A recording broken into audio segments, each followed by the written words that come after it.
Good morning, good morning, good morning. I am Tamara Johnson. Shealey, good morning.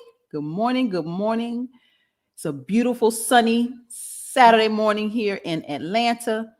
Let me bring in my trusty co-host. Rachel is joining me this morning. There she is. Good morning, Rachel. Good morning. I How- love being here. I am Rachel Zola, and I am just thrilled to be co-hosting with you today, Tamara. Yay! It's always a pleasure to have you, my lady. Always great. Thank you. Y'all, if you don't know who Rachel is, you got to follow her. Follow her. She is everywhere. Rachel, the commission is my mission. Tell them who you are for those that may not know. Yeah, so just the very short is that I went intentionally to Chicago in 2019 to be engaged with the Black community. And what I learned, had no idea the depth of the harm that was being done every day in the Black community. And then what I did to bring awareness to it, I did a 40-day hunger strike to bring awareness to HR 40, which is the Commission to Study and Develop Reparation Proposals for African Americans Act. And as Tamara said, my mission is the commission because we need to hear the truth. And that's why I want the mission to be established, so we could hear one history, one truth. So thank you. I love being here. Thank you. Yeah. Follow Rachel, everybody. This woman, I'm going to tell you, and I've said it over and over, and y'all think I'm joking, but I'm dead serious. Now I'm going to eat. This woman went on a hunger strike for 40 days. Y'all, I'm going to eat. Now I'm going to fight for reparations, but damn it, I got to eat. She went on a hunger strike. 40 days, Pedialyte, water, and bone broth.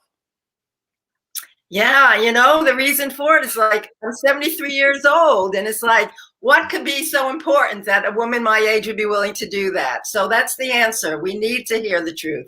I just applaud you, and I thank you for being in this space with me. Thank you for being in this moment with me. Thank you for being in this part of history with all of us. We are making history. We're going to look back, 30 years from now, Rachel, you'll be 100 and something. We're going to look back and we're going to say this was our civil rights movement. So I'm just, I know this is our time. This is our moment. Reparations is now. Reparations is due. Reparations today. And we're not going to stop. We're not going to stop. I'm not stopping. So no, a debt is owed. A big debt is owed. And we need to acknowledge that. So Rachel, I can't wait for us to bring our guest in. Let's not keep him in the background any longer. I know he has I'm going to let you introduce him, Rachel, because you've been doing the research and you can kind of tell us a little bit. Just bring him in and welcome Mr. Reggie Jackson. Good morning.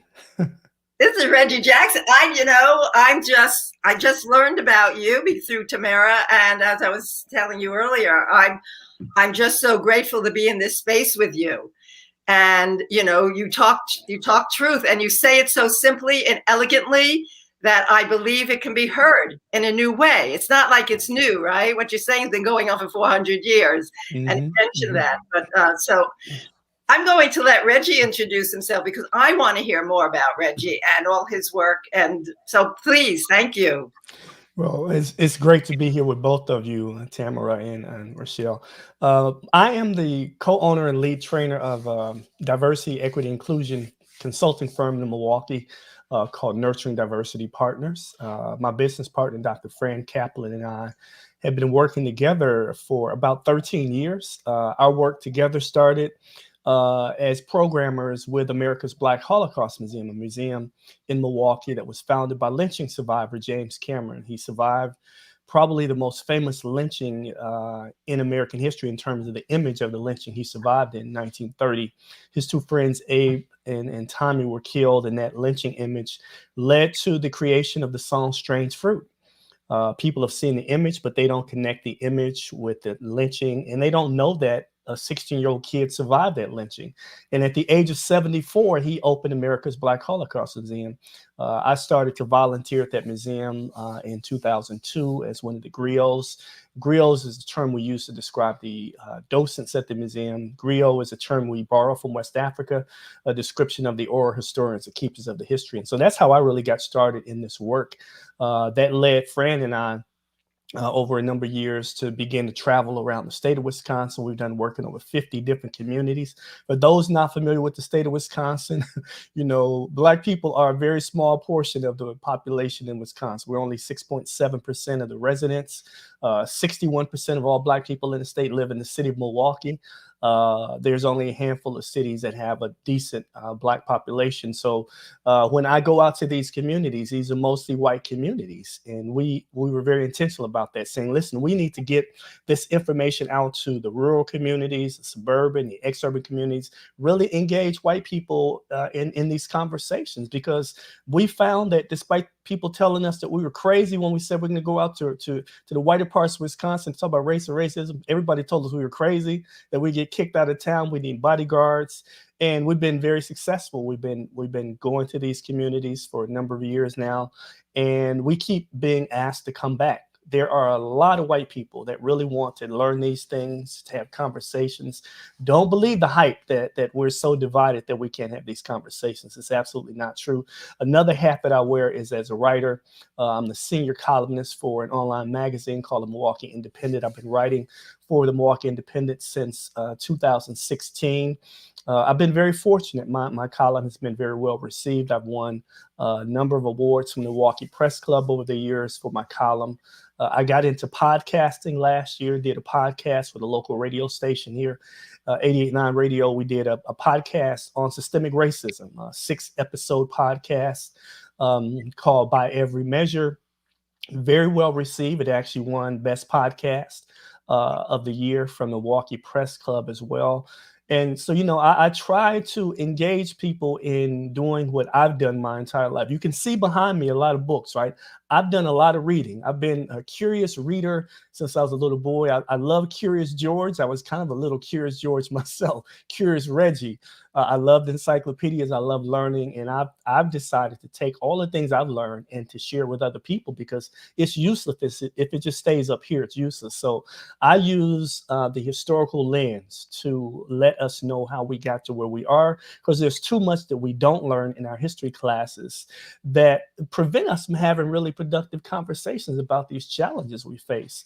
And I think the more you learn, the easier it is to understand some of these concepts and to have completely different conversations. I absolutely agree with that, because my stance is that I was just saying earlier that I didn't know the depth of the harm. I knew there was systemic racism, but on a day-to-day basis, I did not understand what that meant. Mm-hmm. And now I do. And so then all of a sudden the curiosity kicked in. Well, what else don't I know? A whole lot, mm-hmm. But what's important for me is that I believe there's many people, like you said, I don't think it's as divisive as the narrative is. I think we have a false narrative going on, because mm-hmm. my thought is people don't even know they want to know. Absolutely. And that's what I'm hearing you say, yes? Mm-hmm. Absolutely. I found that people who are reluctant to talk about these things 10 years ago want to talk about those things today. I found consistently that a lot of people are facing peer pressure from their family, from their neighbors, coworkers, to not have these conversations, but they're brave enough to do it despite that peer pressure. And I think that is something that has led us to kind of where we are now, where there are a lot more people that are informed.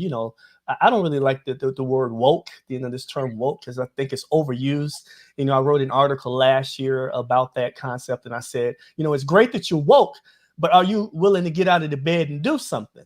Because that's ultimately how change happens. People have to do things that make changes within their lives and then within the organizations that they are a part of. And there are a lot of white people out there, believe me, that are on board with this. A lot more than people believe. And so I always tell people, listen, people tell me that, Reggie, you're preaching to the choir. And my response is always the same. That's okay, because the choir keeps getting bigger every day. So I'm okay with that. Oh, I love that idea. Reggie, I want to show the picture of, and just to bring everybody, up to speed on this picture that we've all seen. Mm-hmm. Let me put it on the screen, because just tell a bit of that story about him surviving this lynching. Let me put it on the screen. Sure.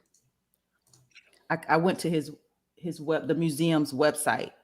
And Yeah. this is the picture. And we've all seen this picture, but we never knew there was a kid that actually survived this lynching. We've all seen this picture. Yeah. So the story behind that picture is on August 6, 1930, in a little town in north central Indiana, Marion, Indiana. 16-year-old James Cameron had two of his friends come over, Abram Smith and Thomas Ship, and they said, "You want to go for a ride with us?" So he jumped in the car with them.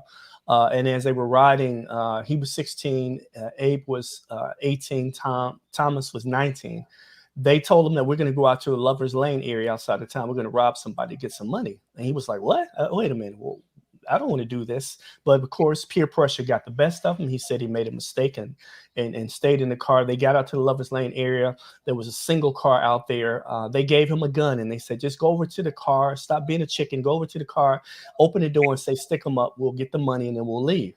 So he reluctantly went over with his hands shaking like this. He opened the car door, and the young man who got out was a friend of his, a young white man in town, Mr. Dieter, was a good friend of his, was one of his best customers at his shoe shine, stand that he had. So he gave the gun back to Abe and Tommy. He took off running. He heard some shots. He kept running. He got all the way home. His mother saw him sweating profusely, said, "Boy, what have you done?" He said, "Mom, I was just out playing football." He lied to his mother. Later that evening, she found out what happened because a farmer across the road heard the shots. They came over, saw that Claude Dieter, had been shot in the chest. They took him to a local doctor. Before he died, he identified the three young black men. A rumor spread that they had sexually assaulted his girlfriend, Mary Ball, even though they never touched Mary Ball. And by the next morning, the three of them were arrested in the Grant County Jail there in Marion. And a mob descended on Marion, a mob of at least 15,000 people. The sheriff wouldn't let them into the jail, so they literally went and got sledgehammers and crowbars from a local foundry, the biggest, strongest men they could find. They broke all of the bricks around the door of the jail and broke in. The sheriff told his deputies not to fire into the crowd of mobsters because there were women and children in the crowd. And they systematically took the three of these young men out. They killed Abe. They killed Tommy, hung them on the tree. They grabbed 16-year-old Cameron, put the rope around his neck, dragged him through the crowd, beat him unmercifully. And when he got to the base of the tree, his eyes were swollen. And he thought that was the end of his life. And he said, "I remember my mom told me in moments of crisis, just reach out to God." And he said, "God, forgive me for my sins." And he thought that was the end. And then he said, just miraculously, a voice came over the crowd and said, "Leave this young man alone. He had nothing to do with these crimes." And they actually let him go. He staggered back into the jail. The sheriff snuck him out, took him to a safer jail. Eventually, he was tried as an accessory before the act of manslaughter for the killing of Claude Dieter. He was sentenced to 4 to 21 years in prison. He spent 4 years in jail waiting for his trial, 4 years in prison before he was finally given his parole and then forced to leave the state of Indiana. But he came back to Indiana a couple years later as a young man.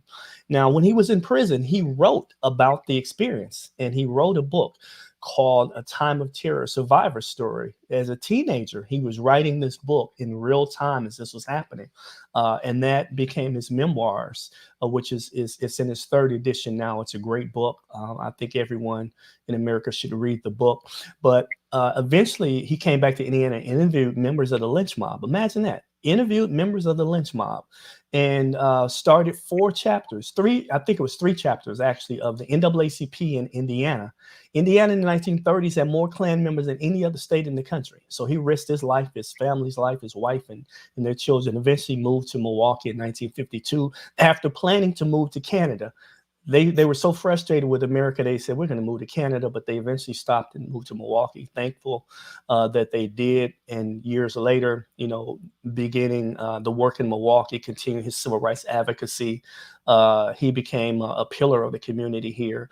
The photograph was seen by a young Jewish songwriter and poet, Abe Mirapol, and he actually wrote a poem called Bitter Fruit and changed it into a song called Strange Fruit. Billie Holiday performed it and made it, this really, really famous song. And, you know, that's the story. Like you said, everyone has seen this photograph, but nobody knows the history of the photograph, what happened that day, that someone survived, and then it led to that song, and eventually led to this man at the age of 74 years old creating America's Black Holocaust Museum in Milwaukee, Wisconsin. Wow. I never knew the story. Rachel, had you ever heard the I've story? never heard this story. Thank you for sharing it. It's a very powerful story, and it's important to be heard.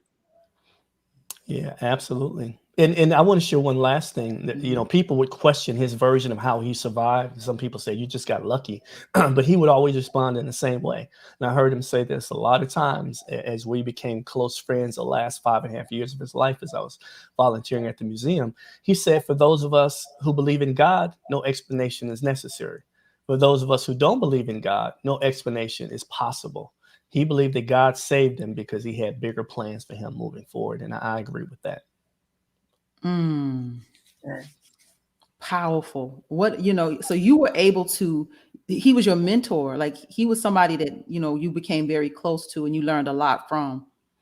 Absolutely. When I volunteered at the museum, I first met Mr. Cameron in 1994. I just moved back to Milwaukee from California. I saw the museum. I stopped there, spent about 4 hours in the museum with him, and was like just amazed by this man. And I said, when I have time, I'm going to come back and help him. So it took a while. But in 2002, that summer, I came back as a volunteer, was trained as a griot, got to know Mr. Cameron. He and I became really, really very close friends. He and his wife, Virginia, they were married for 68 years. They invited me into their home on multiple occasions. Had a great time with the two of them. Got to know him really well. He mentored me in terms of how to talk about these things, how to do research, all of those things. And he became, you know, a close friend, a mentor, and really a father to me. He treated me like a son. And you know, he was like my dad to me. Changed the course of my entire life. And, you know, everything that I am today is a testament to me following in his footsteps, his gigantic footsteps. I think that he's a person that should be a national civil rights icon. He's not known as well as he should be known. The lynching memorial in Montgomery, Alabama, when they had the opening ceremony, the late John Lewis spoke at that program, and he started the program by talking about the story of Mr. Cameron. And so he was also there in Washington, D.C. in 2005 when the Senate issued an apology for never passing federal anti-lynching law as well. So he is this iconic man that was just an incredible human being, a gentle soul who taught us about the power of forgiveness, about, you know, building towards racial repair and reconciliation. He said he wants America to be a nation that is one single and sacred nationality. And that's, you know, that's the path that I'm on as well. Was that your foundation to reparations? Is that where you say you this is where you really, this is where you're planted? Can you speak to that? Absolutely. You know, when we talk about reparations, people don't understand that the root word of reparations is repair. It's about repairing. And I always say, listen, if you broke it, you fix it, right? You know, that's what I heard as a kid. And so when we think about what the repair is, what are we repairing? We don't even know what we have to repair because we do such a horrible job teaching American history in our schools. I'm a former teacher. I was a teacher for 8 years in Milwaukee Public Schools. And I can tell you, our history textbooks were terrible. They still are terrible because they're the same books they were using when I was a teacher years ago. We leave so much out of the history books that people don't understand how we got to where we are. We leave out the ugly parts for the most part. There's a little bit of it in there now, but we don't learn the depths of the things that have happened to Black people since they arrived here in 1619. You know, when I talk to people, I tell them, I say, listen, you know a little bit about slavery, but you probably don't understand that slavery lasted for 246 years in this country. You probably have not heard that 300,000 Africans were transported to the shores of what became the United States of America, and that 300,000 over the course of 246 years grew to over 10 million Africans who were enslaved in this country because they had children, grandchildren, great-grandchildren. You probably didn't hear about the fact that they worked from what they call can't see till can't see. They didn't work an 8-hour shift. They didn't work a 12-hour shift. They worked 16 to 18-hour days. And so I've done a little math for you all. Now, these are conservative numbers. Just imagine this. Take every individual, all 10 million of those individuals. They worked an average of, say, 72 hours. We're going to say, okay, let's just say they work 12 hours a week. So I'm going to be conservative. 12 hours a day, 6 days a week. They didn't have Saturdays off. They had Sundays off, right? So 72 hours per week, right? Unpaid. That means you are going to work a total of over 3,000 hours in a year. And in the course of your life, let's just say the average person who was enslaved didn't live a long life. They started working when they were 5, 6, 7, 8 years old, and a lot of them died before they reached the age of 40. So many of them died before they reached the age of 35. So let's just assume that they worked 28 years, right? That means that they worked 104,832 unpaid hours each. Multiply that times 10 million people. That's over 1 trillion unpaid hours of work using very conservative numbers. Very conservative. That's what reparations is about when it comes to slavery. But it's not just about slavery, because despite the fact that we were told in history class that Abraham Lincoln freed the slaves in 1863, that's a lie. All you have to do is read the Emancipation Proclamation, and you will find out very clearly that not all of the people who were enslaved in this country were freed by that document. In fact, there were 4 states, they're called the border states, Missouri, Kentucky, Delaware, and Maryland, that had slaves and never joined the Confederacy. And none of those people were freed by the Emancipation Proclamation, because those states said the only way, Mr. President, we'll free these individuals is if you pay us compensation, reparations for the loss. And guess what? He said, listen, I'm fighting the war. I don't have the money to pay you. If I could, I would, but I don't have the money. So they didn't get that reparations, right? So you think about that, but then you look at the Emancipation Proclamation. Tennessee and Kentucky were both parts of the Confederacy. The Emancipation Proclamation didn't free the enslaved population in those states. It didn't free the enslaved populations in certain parts of other states as well. 21% of all the enslaved people, when the Emancipation Proclamation went into effect January 1st, 1863, it did not apply to 21% of the Africans who were enslaved. So let's not get into this nonsense about Lincoln, the great emancipator. He wasn't. He did it. If you read the Emancipation Proclamation, it says very clearly, this is a just war measure. And one of the things that was in the Emancipation Proclamation that people don't know is in there is it gave Black men the right to bear arms, to fight for the country. That they had never been given that right before in large measure. So when we think about that, we also think about the wording of the 13th Amendment months after Lincoln was assassinated. The 13th Amendment to the Constitution, which we were told in history class, ended slavery. It said that slavery and involuntary servitude are illegal except as punishment for a crime you've been duly convicted of, which means that if you are in jail or in prison, you can still be a free laborer. And guess what? A system called convict leasing developed, and that allowed states across the country to create laws that they call Black codes to criminalize Black behavior. So loitering became against the law if you were Black, but not if you were white. You could be arrested, falsely accused of a crime, put in jail, and then they're going to find you guilty, guaranteed, and they're going to then lease you out to whoever wants a free worker. So if there's a plantation that needs workers, there you go. If there's a mine that needs workers, there you go. If there's a factory that needs workers, there you go. 90% of the people that were convicted and used in this convict lease system across the South were Black men. And the system lasted until the late 30s, early 40s, 1930s, 1940s. So slavery really didn't end. And we have to understand that the least known part of American history, particularly as it refers to African Americans, is what happened after, the Civil War ended, all the way until Rosa Parks refused to give up her seat on the bus in Montgomery, Alabama. People don't know their history. People think of Jim Crow, right? When people think of Jim Crow, they think of the segregation signs, the whites only, colors only signs. And I was born in a segregated hospital in Mississippi. The day I was born in 1965, my mother had to walk through the back door of the hospital to give birth to me, right? But segregation wasn't just those signs. It was a mindset that told white people that they were superior to Black people, told Black people they were inferior to white people, and it promulgated something that I don't think people think about. This is what Jim Crow did. Jim Crow laws, not Jim Crow, Jim Crow laws. And these were thousands of laws written across the country, including out west and in the north as well. You know, Jim Crow wasn't just a Southern thing. It was a national thing. This is what Jim Crow said. You have to legally discriminate against Black people, whether you like it or not. And if you don't discriminate against them, you are literally breaking the law. That's what Jim Crow really was. But people don't think about it in that way. I do, because I've looked at the laws that say Black people can't play billiards with white people. That, you know, hospital wards have to be separated by races, you know, just ridiculous things.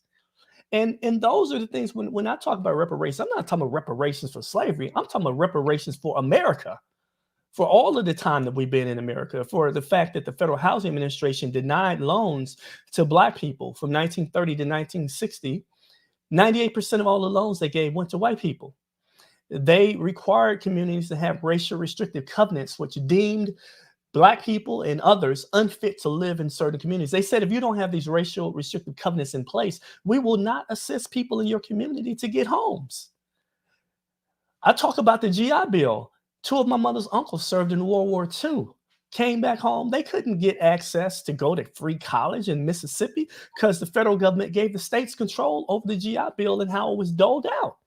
They couldn't go to Ole Miss. They couldn't go to Mississippi State, University of Alabama, University of Georgia, because those schools are off limits for Blacks, right? So they weren't able to take advantage of the GI Bill. They couldn't get a FHA guaranteed mortgage or VA guaranteed mortgage in Mississippi. Are you kidding me?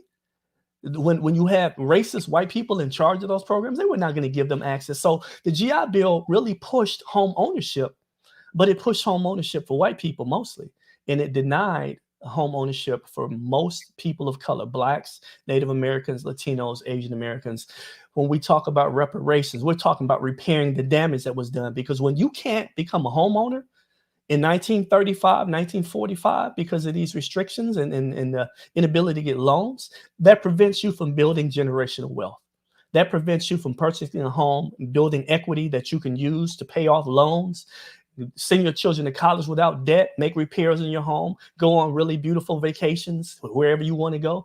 That's the value of being a homeowner. And when you have generations of people in our community that were denied those opportunities, it lets you know why we're so far behind today. And as bad as it is for Black people in general in the United States, when it comes to home ownership, only about 44% of Blacks are homeowners, and over 75% of whites are homeowners.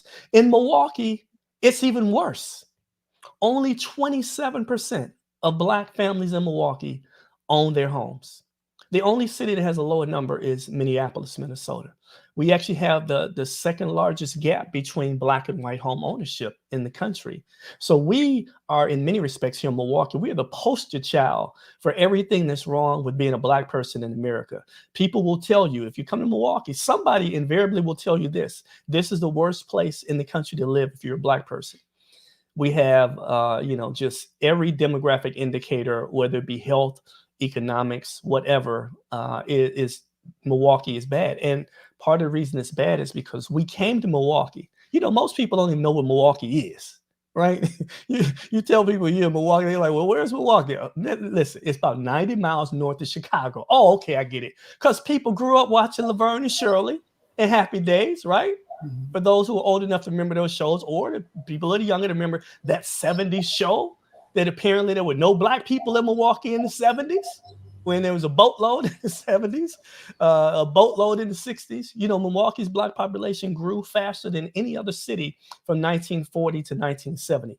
We went from having about 9,000 Blacks in the city in 1940 to having 105,000 by 1970. No other city grew that fast. And it was because of the jobs at the breweries in Milwaukee, big factories, manufacturing, good jobs. In 1970, Black people in Milwaukee had the 7th highest median family income in the nation for Black people. Our poverty rate was 22% below the national average for Blacks. And when those jobs went away, everything changed for Black people. So when you hear negative stuff about Milwaukee, it's because the good jobs went away and were replaced by jobs that don't pay a decent wage. And so when I talk about reparations and I talk about, national reparations, I talk about reparations in Milwaukee, it's two separate things. because there are very different dynamics in every place that you go that played out differently. Opportunities opened up in other places that didn't open up in Milwaukee or Chicago or Gary, Indiana, or Detroit or Cleveland, right? So you have to design reparations. Reparations is about repair. And this is one of the arguments people want to make. We can't pay reparations because of something somebody did 150 years ago. And I said, you're paying reparations to Native American groups for treaties that were broken, that were written 150 years ago. Nobody is arguing that, they did that to the Indians 120 years ago. We can't pay them. No, you do it all the time as a federal government. You also, here are another examples of reparations. We all know that 120,000 Japanese Americans were interned during World War II from 1942 to 1945. It wasn't until 1988 that they gave $20,000 reparations checks to those people for not only being interned, but for having lost everything. Because when they went to those camps, they were allowed to take a suitcase with them. So they lost their homes, they lost their businesses, they lost everything that they owned, their cars, they lost all of that. And then they give them $20,000, 40 some years later. Reparations. Another reparation that I think people should be well aware of, but nobody knows about. In 1891, I believe, in New Orleans, 18 Italian men were lynched by a mob of white citizens who were enraged that a crime had taken place. And they blamed the entire Italian community. They arrested and beat Italian men. They eventually lynched 18 Italian men. The Italian government was so upset by this that they forced the United States government to pay reparations to the families of those 18 men. In 1891, they each got a check for $25,000. Reparations is not something new. The ask about reparations is not something new. Black people have been asking for reparations since back in the early 1800s. We came up with the idea. It wasn't somebody else. So when you think of reparations, if you want to repair the damage, and I say this and people tell me I'm crazy for saying it, but I'm just trying to be honest. If you want to repair the damage done to Black people, first thing you have to do is acknowledge that it was done, which we haven't done as a nation, and acknowledge that we are responsible for the harm as a nation, collectively. And it doesn't matter if your family owned slaves, this nonsense people say, my family didn't own any slaves, or my family wasn't even here. Well, guess what? Your family was probably here in 1935 when Black people couldn't get a loan. Your family was here then doing what? Getting a loan that Black people couldn't get. So don't give me all that nonsense about I wasn't here and all that other stuff, because it doesn't matter. Collectively as a nation, we take a great deal of pride in all the positive things we do. Americans love to brag about, we are the standard bearer for democracy and freedom and justice. Yeah, you're also the standard bearer for racial terrorism for 400 years when it comes to Black people. You're the standard bearers for that, but you won't admit it. Admitting that you've done harm is the first step. America hasn't taken that big step. Then saying, okay, we need to repair some of the damage we did. We need to provide compensation. And when I say this with all honesty, if Black people don't get a check, something's wrong. And the people can say, they're going to get those checks and they're going to waste it. They're going to buy Cadillacs. White people buy Cadillacs and nobody complains about it. Why can't Black people have Cadillacs? We get the money, we do whatever we want to do with it. But you also have to have systemic policies and practices in place. There is no reason you can't set up a program that's very similar to what many Native American groups have, because of policies, that have been put in place because of damage done to them that was repaired by saying, if you're members of certain tribes, you get free college education. You don't have to pay a penny to go to college. There's no reason you can't do the same thing for Black people. No reason you can't do that. There's no reason you can't go to a city like Milwaukee that has tens of thousands of abandoned, foreclosed buildings that are owned by the city and train Black people to repair those buildings and then have them become owners of those homes. There's no reason you can't do that. The Marshall Plan, listen, we fought Germany and we rebuilt Germany after fighting them. Rebuilt Japan after fighting them in World War II. But we can't rebuild communities here of our own citizens because we said, whoa, well, that's a lot of money, Reggie. We can't listen. We spend trillions of dollars fighting a useless war in Afghanistan, trillions of dollars fighting a useless war in Iraq, hundreds of billions of dollars every year on the Department of Defense. Supposedly, we don't have money to pay for reparations, though. We don't have money to put programs in place because this is what's going to happen. Because of the civil rights movement, things that were done to Black people and other people of color, other marginalized groups became illegal, right? It became illegal to discriminate based on race. This is the argument that people make about reparations. Well, that's discriminating against white people. You know, some white people were treated badly too, Reggie. I'm like, yeah, okay, yeah. But guess what? They were rewarded later after being mistreated. The Irish were treated like garbage when they got here, but eventually they weren't Irish anymore. They were just good old white guys. The Italians, the Greeks, every group that you talk about from Europe eventually became white and had the benefit of being a white person. And all the damage that was done to them was repaired by opening up the door of opportunity to being a white person and all of the privileges that come with that. So don't tell me about white people and try to act like, you know, nothing was done for them, because they wouldn't be in the position they're in had it not been for programs like Social Security, passed in 1935, unemployment insurance, passed in 1935. But they put a clause in it that said if you're a domestic or farm worker, you're not eligible. That didn't change until 1952.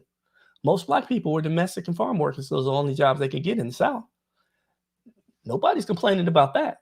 So I say that when we talk about reparations, we need to have a different conversation than what we're having. I don't care about House Resolution 40 because it's been sitting there since 1989 and nobody has pushed to move it forward. And this is just a study to see if damage was done, to see if something needs to be repaired. And listen, it's important, but listen, we don't need a study. You know how many books have been written by scholars that give you all of the evidence? This is one of the things that I say to people all the time. Listen, white people who try to make excuses for racists and say that they didn't do this and they didn't do that, and oh, we can't teach our children this because white children are going to feel guilty and Black children are going to feel inferior. That's a bunch of nonsense, because this is what is unfortunate for those people who are racist in America. Your racist ancestors left a boatload of evidence behind of their crimes. Yes. They weren't ashamed of it. They were proud of it. They wrote it in their memoirs. They wrote laws. They did all kinds of, because it was okay. They lynched people. A crowd of 15,000 people lynched Mr. Cameron and his two friends. Nobody was ever held accountable. There were people that were charged with the lynching. Nobody was found guilty. Only 2 trials took place. We know that people very proudly were racist, put policies and practices in place, and they left the evidence behind. You can't cover up the evidence of your ancestors. This is one of the things that I also say to people. There are about 75 million people in the white community today that were alive when Jim Crow laws were still legal. Do you think that when you look back at the civil rights movement, and I always tell people, look at the faces of the people in the photographs. Look at the faces of the little white children holding the sign saying we won't go to school with N-words, right? Look at the people who are standing on the sidelines and Black people being beaten by the police, right? Look at them and ask yourself, where are they now? Who are they now? Are they your local elected official? Are they your state representative? Are they your member of Congress? Are they your boss? Are they your neighbor, your landlord? I mean, are they the chief of police in your town? That little kid who was 5, 6, 7 years old back in Birmingham, watching and smiling as Black people being brutalized? Where are those people now? Just because you change laws don't mean you change people's hearts and minds. You cannot legislate morality.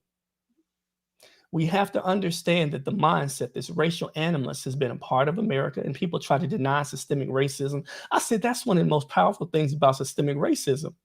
It allows people to deny that even exists, to have the gall to tell us that systemic racism is not just a myth, but what they're saying now is that it's a conspiracy theory. Systemic racism is a conspiracy. When I heard that, I almost fell out laughing. But it's not funny though, because we need to have more people like the two of you that are willing to speak out about these things. People that are willing to come together across, these barriers that we put in front of each other to say that we're from different groups. That's a bunch of, listen, we're all a part of the same human family, regardless of the labels we put on each other and all of this other stuff we've done. Race is not real. It's a social construct. It's not a biological construct. We're all the same. Just ask the Delta variant if we're different, right? So I tell people all the time that the challenge is that if you don't know enough about American history, don't waste your time having a conversation about reparations because you don't know enough. Go back and do some research, come back, and now we can have a conversation. Because if you don't know enough, and you guys have been listening to me go on and on for the last however many minutes I've been talking nonstop, and I could go on for the next 18 hours nonstop and still not be done, because there's a lot people need to learn. There's a lot I still need to learn. Until we can learn enough to have the conversations and understand that reparations is not just due, but long overdue. That's my argument. It's long overdue. And it's time for us to stop pussyfooting around about it and not being honest. If you are an honest American, regardless of how you feel about these things that have happened in the past that continue to happen, regardless of how you feel about it, you have to be honest and admit, man, we sure have not treated Black people very well. And we're just one of many groups that have been mistreated. But no group has had more laws written about it than Black people in America. No group has had more systemic practices and policies put in place to prevent us from having success than Black people. Native Americans were treated horribly. They were the first enslaved people in this country. They had all of their ancestral land stolen in a brutal fashion. Genocides happened. Entire, communities of Native Americans were wiped from the planet. Horrible. But the federal government really, after the late 1800s, really, for the most part, stopped messing with them in the same way. Now, they took their children, put them in so-called boarding schools that to me are nothing but assimilation schools, teaching them to be little white kids, not allowing them to speak their languages, making them cut their hair, making them wear, Western style clothing instead of their traditional clothing. But for the most part, after that, they didn't really do a whole lot else. Black people, it's been constant since 1619. It's happening every day. I tell people Black Lives Matter did not come about because of what happened in Ferguson or what happened to, Freddie Gray in Baltimore or, any of these murders that we heard about, 12-year-old Tamir Rice. It's a culmination of 400 years of brutality. The police departments developed out of slave patrols. So we have to understand American history better before we have a conversation about reparations. And when you do the research, you have to come to the conclusion that, man, we have to do something. And I'm telling you, if it doesn't include a check, then it's not reparations. If it doesn't come from the federal government, it's not reparations. If it comes from the state government, local government, some institution like, corporation, whatever, that's not reparations. The federal government paid reparations to Japanese who were interned. The federal government paid reparations to the families of those 18 men who were lynched in New Orleans. The federal government paid reparations to Native Americans. That's reparations. And if it's something other than that, the different towns are saying no, that's not reparations. I'm waiting for an acknowledgement of the damage done. I don't necessarily need an apology. That would be nice, but I don't see that coming. But listen, reparations are long overdue. And until we repair the Black community in this country, I always use this analogy. If the Black community is America's heart, Americans are very unhealthy. It's a very unhealthy place. The Black community is our heart. That heart will infect other organs and make other organs not function properly. Your kidneys, other organs will begin to fail. Until we fix Black people, the Black community, America will be an unhealthy place for all of us. All of us are paying for the condition that Black people are in. And we need to do better. You know what, Mr. Reggie, I'm going to get me an applause, like that sound when people, Because I'm telling you, Rachel, I could listen, Mr. Reggie, I could listen to you all day. Thank you. I didn't even want you to stop talking. I know you probably need a sip of water. I'm sure, yeah, you need it. Man, oh man, this audience loves you. This, Rachel, this is fine. Oh, no, everything you're saying, it's the truth. I look at my own education and I've been thinking back lately. It's like, what did I know about slavery? I didn't learn anything. And unfortunately, I speak to people that are 16 years old, 20, 25 years old. They're getting the same history I learned. Mm-hmm. And it's like, it's obscene. I don't even know the word for it. I mean, one of the things that you talk about, you do a debt. Well, you know about slavery, but you don't. I never learned that this economy was built on the backs of African people, African Americans. Absolutely. So, the insurance company, the shipping, it wasn't just South, it was North. To know all of that, Mm-hmm. I worry about the false narratives. The black man, the black person is dangerous, and it's the white person that's been dangerous. I mean, we're the ones that did horrendous physical damage, we stole people. We stole people, took away their language, their culture, their homes, their inheritance, their language, everything, and beat them and branded them and raped their women and sold their children. But yet, it's the black person who's dangerous. That narrative has been persistent, absolutely persistent. And so we need to hear the truth. And thank you for being a voice for that. And I'm so grateful that I can lend my voice to that as a white person and say, look what we have done collectively. Because the big thing for me is we need to change the policy. So often we say, but Rochelle, I'm a good person. I'm not doing this. And it's like, no, that's not it. We've been silent. And I didn't even know I was being silent. Mm-hmm. And so for me, it's constantly about, we need to change the policies, but we're not going to do that unless we know the foundation, right? Unless we know where we come from. So thank you. Just thank you. Thank you for speaking truth. Yeah, you're welcome. And let me just explain to your audience, part of the reason I'm so passionate about this. I tell people that I teach, people American history. And the reason I do it is because my history is part of American history, right? The father of Black History Month, Dr. Carter G. Woodson, said it's not about Black history. It's about Blacks in history, right? That's what's missing. And that's why he started what became Black History Month, started as Negro History Week, to say, listen, we need to show the contributions Blacks have made to this country. As you were saying, Rachel, think about this. When African people being transported across the Atlantic Ocean on ships, beginning in the early 1500s and not ending until late 1800s, they didn't just come to the U.S. Only about 3 to 5% came to the U.S. They went to Canada, they went to Mexico, they went to Jamaica, Puerto Rico, Brazil, Costa Rica, Colombia.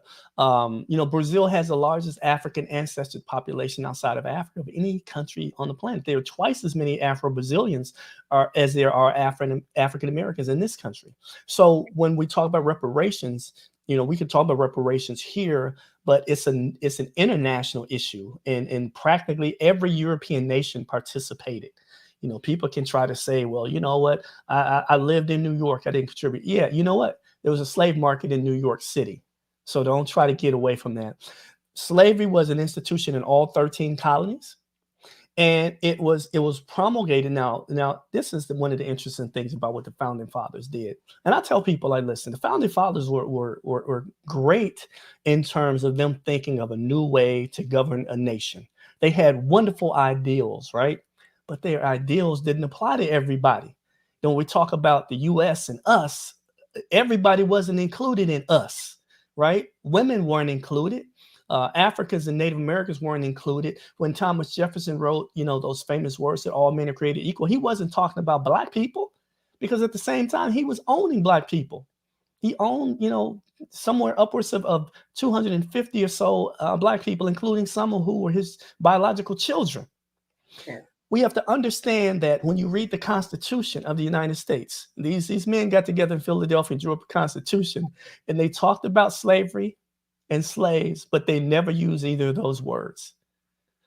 I challenge people to do this. Go and pull up the text of the U.S. Constitution prior to the 13th Amendment, and you will not find the word slave or slavery in there. They didn't want to use it because they knew it made them look like hypocrites. They knew that they wanted to support slavery because slavery was not a federal law. Slavery was literally a state law. All of those states, Massachusetts, Rhode Island, Vermont, all of these states in the north, on the northeast side of the country, were slaving states, and they got rid of slavery. They had what they call gradual abolition, though. This is what they did. Now imagine this. New York will tell you that they got rid of slavery in such and such a year, right? But what they don't tell you is that they put a clause in that said that males who are enslaved will have to continue being enslaved until the age of 21, and females until the age of 18.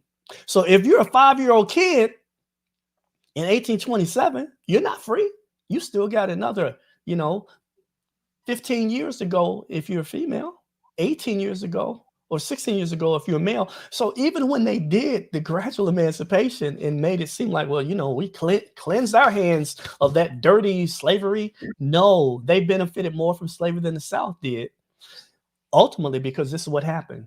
In 1860, the year before the Civil War broke out, the largest concentration of millionaires in the country was in the South. White people had benefited tremendously. 50% of Black families in the state of Mississippi owned Black people. That was the largest slaveholding population in the country.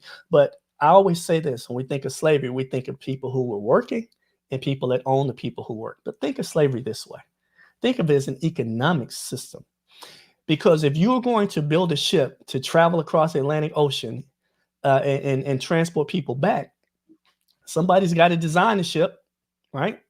Somebody's got to cut down the trees for the wood. Somebody's got to make the sails. Somebody is going to ensure the cargo, which are African people, right?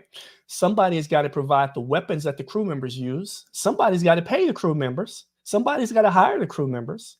Somebody is going to benefit because when they come and they pick that cotton, the cotton is going to go to manufacturing facilities in the northeast part of the U.S. That sugar cane is going to go to factories in Boston and make rum out of it, right?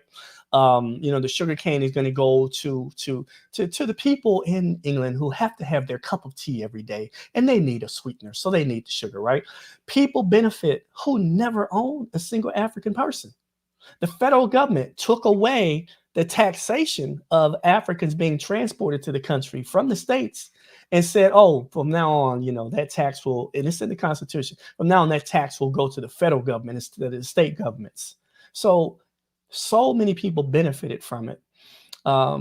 People benefited from slavery, but they benefited also from all of the things that came out of slave labor. Billions and billions of dollars were made, and it's still in the bank accounts of rich people in this country to this day. Rich people in England. Listen, England is much more open about their role in slavery and the benefits of it. But here in the United States, man, we can barely even talk about it without people getting upset. We can barely even mention, that the Confederates were traitors. Don't give me this nonsense about them being patriots and trying to maintain their way of life. Their way of life was enslaving and killing and raping Black people. If that's what you're proud of, then keep being proud of that. But that's not something you should be proud of. And think about this. I say this to people all the time, that I guarantee if you searched, there is not another war in the history of wars where the people who lost brag about losing. Create monuments for their generals and their colonels and majors and what other losing group in a war is commemorated? Nobody does that other than these crazy Confederates and the people that are their descendants, because they created this myth that the Civil War was about states' rights and not slavery. When their founding fathers of the Confederacy wrote their Constitution, and when they were talking about slaves, they said slave. That word was in their Constitution. When they were talking about slavery, the word slavery was in their Constitution. They copied the U.S. Constitution almost word for word, except they said, we're not going to be hypocrites like the founding fathers. We're talking about slaves, we're going to say slaves. When we're talking about slavery, we're going to say slavery. And they wrote letters of secession before they left the Union, telling everybody why they were leaving. And all of them said, we're leaving pretty much to protect the institution of slavery. So don't believe this nonsense that, it was about states' rights. It was about states' rights to be slave states or non-slave states. And people refuse to acknowledge that. We have Confederate monuments being taken down. We still have thousands of places where there are Confederate monuments around the country. We have schools named after Confederate leaders. We have towns named after Confederate leaders. Are we going to change the name of all of those towns? Are we going to change the name of all of those schools? If we tried to wipe away everything related to the Confederacy, it would take 150 years to do so, because it's embedded in who we are as a nation. And I say this, the Confederate States of America only lasted for 4 years. But we talk more about them than any other 4-year nation in the history of nations. There's no nation that's lasted 4 years that has gotten more books written about it than the Confederate States of America. And that's a part of American legacy. The Union, listen, my great-grandfather served in World War I. His great-grandfather served in the Civil War. He literally joined the Union Army in the colored troops unit at the age of 53. He joined the fight, and the unit that he was in northern Mississippi, their first mission was to protect what was known as a contraband camp. So this is a camp where blacks fled to these places to be protected after the Emancipation Proclamation, and they were supposed to be protected by Union soldiers. But guess what? Those white Union soldiers who were supposedly our heroes that helped to, free us, they refused to protect this camp in northern Mississippi. So my great-grandfather's great-grandfather, his colored troops unit went into action and protected those black people. So we have contributed so much to America. One of my favorite sayings that I use is that America loves everything about us except us. They love our music. They love the way we dance. They love so much stuff about black people, but they can't find in their hearts as a nation to love black people.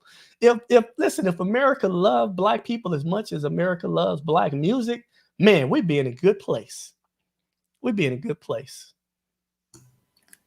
Can I just say something, because I want to correct myself? Well, not so much. I just want people to hear it. I said, thank you for speaking your truth. But the thing is, which I know, is that Black people have been speaking their truth for over 400 years and shouting, and no one has been hearing it. And so I just wanted to be very clear that for whatever reason, we have not heard your voices. And for some reason right now, just again, I'm sure George Floyd and the killings of Breonna and Ahmaud has allowed an opening. So I just want to acknowledge that too, that we as white people, we have not been listening. We have not been listening, and we need to. So I just needed to clear that up. So thank you. Yeah, absolutely. I want to share with your audience some resources. One of the things that I think people need to understand is how white people got in the position they're in financially. It wasn't because of Protestant work ethic. That's nonsense. You had black people work for free for 246 years. Don't talk about your work ethic. It's nonsense.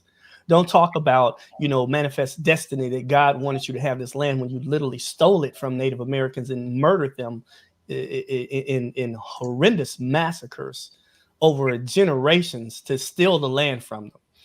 Don't be hypocrites about this. And I want people to understand very clearly that when we acknowledge those things, it lifts a burden. It's a heavy burden to walk around telling lies all the time. The hardest thing about telling a lie is you have to remember who you told the lie to, right? And so we as a nation have been lying to the world about what we are as a nation. And it's okay that America isn't perfect. No nation is perfect. No nation that's ever existed has been perfect. But America needs to stop talking about freedom, justice, and liberty being the basic foundation of this country when it absolutely was not.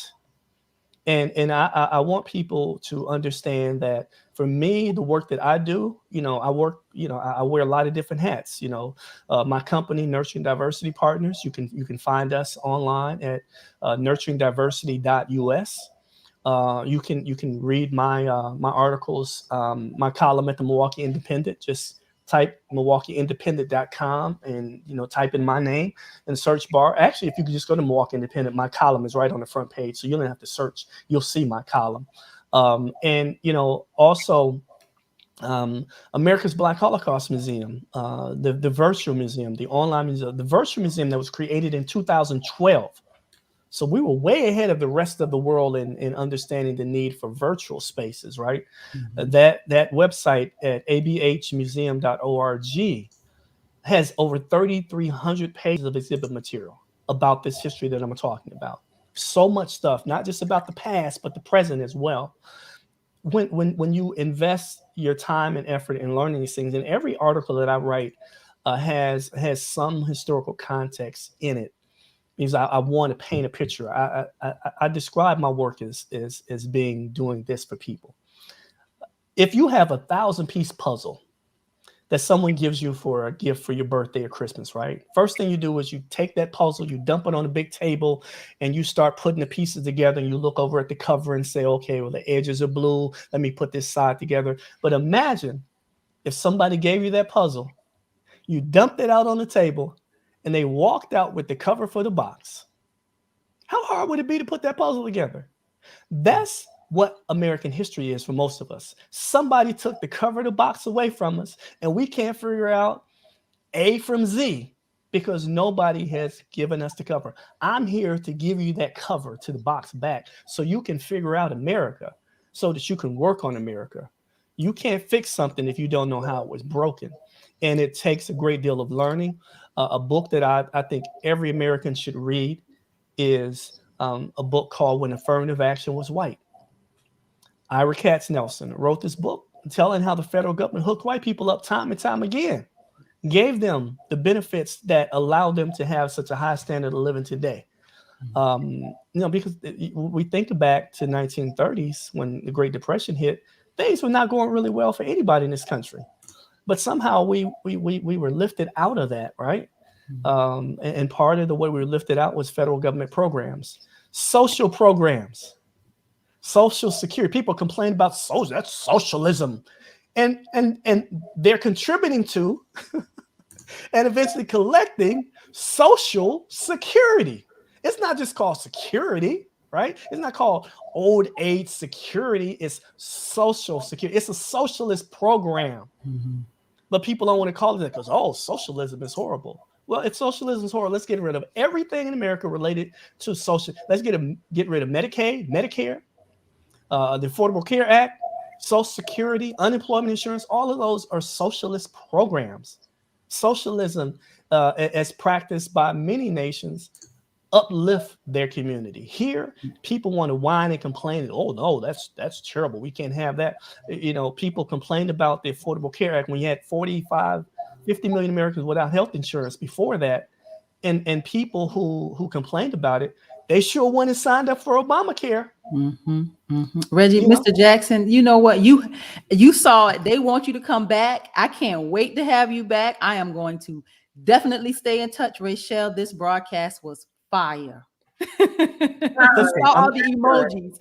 I'm ready to come back at any time you guys want me to come back. I have 50 million more stories I could tell. Oh my gosh, Mr. Reggie, don't make you a regular. Listen, if we can figure that out, I would be happy to do so. Oh my gosh, look, y'all heard it. Y'all heard it from him. Y'all. And yeah, we have to acknowledge, we know about reparations. We just haven't been willing to give it to the Black person, to the African American. It's that simple. Yeah. We know how to do reparations, and we need to look at that, honestly. Yeah, absolutely. Yeah, because that's what it is. Yeah. I just want to thank everybody for joining us today. We are at the top of the hour, Mr. Reggie Jackson. Y'all heard him say he's coming back. Y'all heard him say he could possibly be a regular, right? Y'all heard it too, right? I'm a man of my word. This was fire. I'm calling you today. You better listen out for me. All right. All right. I am Tamara Johnson Shealey, y'all. Miss Rachel Zola. I am Rachel Zola. Follow her. The mission is the commission is my mission. Say the slogan, Rachel. Now you're confusing me. Our mission is the commission. Our mission is the commission. HR 40. This woman went on a hunger strike for 40 days for reparations, y'all. I told you I love you, but I'm going to eat. And you ought to. It's my body. Your body has been on the line for all this time. It's not our turn, the white person's turn to take it on. Yeah. And every week, we give voice to issues, activists, and activism. You can support this broadcast at tamarashealey.com. Please, y'all, independent media. This is where the truth is told. We will never get the truth with traditional media. You know, we work alongside churches to fight for reparations. You can support us. Support the movement, y'all. Reparationssunday.com.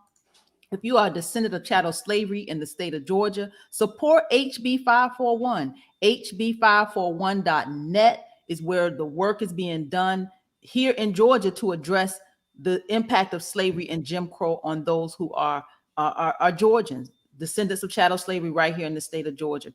You know, you can find me every Monday, Tuesday, Wednesday, Thursday, 5 p.m. to 5:30 on YouTube for Keeping Up with Congress. I tell you, we will not, and I repeat, we will not get reparations without negotiation. So we need to know the players in Congress and we need to know the game. So follow me Monday through Thursday, 5 p.m. to 5:30 on YouTube for Keeping Up with Congress. Of course, I come to you on Mondays, 7 p.m. I've been bringing you Polish and Politics, y'all. Polish and Politics. We got to raise this money. You know, I'm on the campaign to the United States Senate. You can find me and Rachel on Tuesday evenings. I know it's a lot, y'all, but this is it. We in this fight for reparations. Clubhouse, y'all. If you're not on the Clubhouse app, download it. You'll find Rachel and I and many other white women. Hashtag white women for reparations. White women for reparations. There are a lot of white people, as Reggie just said, that are willing to do this work right alongside us. We just got to go gather our folks. We just got to gather them. That's it. And we gather every Tuesday, white women for reparations. On Wednesday, y'all, we busy. Wednesday, Rachel and I again, Reparations Sunday, 7 p.m. on Clubhouse again. Join us. We're having these hard conversations. We're organizing the movement. We ain't sleeping. Every day we are fighting for reparations. Thursday, listen to me, Thursday, hard conversations, white women, black women, let's talk. Rachel joins me there. Look, Rachel, we doing the work. People don't know how much work we're doing. That's why I'm telling you, we do the work. Hard conversations, white women, black women, let's talk on the Clubhouse app. And you know I am Tamara Johnson Shealey. We have a race to win to the United States Senate. Donate. Go to the website, donate, volunteer, be a part of this. Reparations is at the top of my agenda. This is the repair that America needs. This is how we move this country forward. This is how we make America great. I am Tamara Johnson Shealey, Rachel Zola, Mr. Reggie Jackson, who I'm calling today, y'all. Thank you for joining us on this broadcast. I will see you guys next Saturday right here for Tamara for Georgia. Thank you for tuning in to Tamara for Georgia, where we give voice to issues, activists, and activism. I am Tamara Johnson Shealey, your candidate for the United States Senate. I'm a progressive Democrat that believes that reparations will make America great. It is time that we bridge the divide in this country. Please go to my website. That's www.tamaraforgeorgia.com. Please join me every Saturday, 11 a.m. Eastern Standard Time, right here for Tamara for Georgia.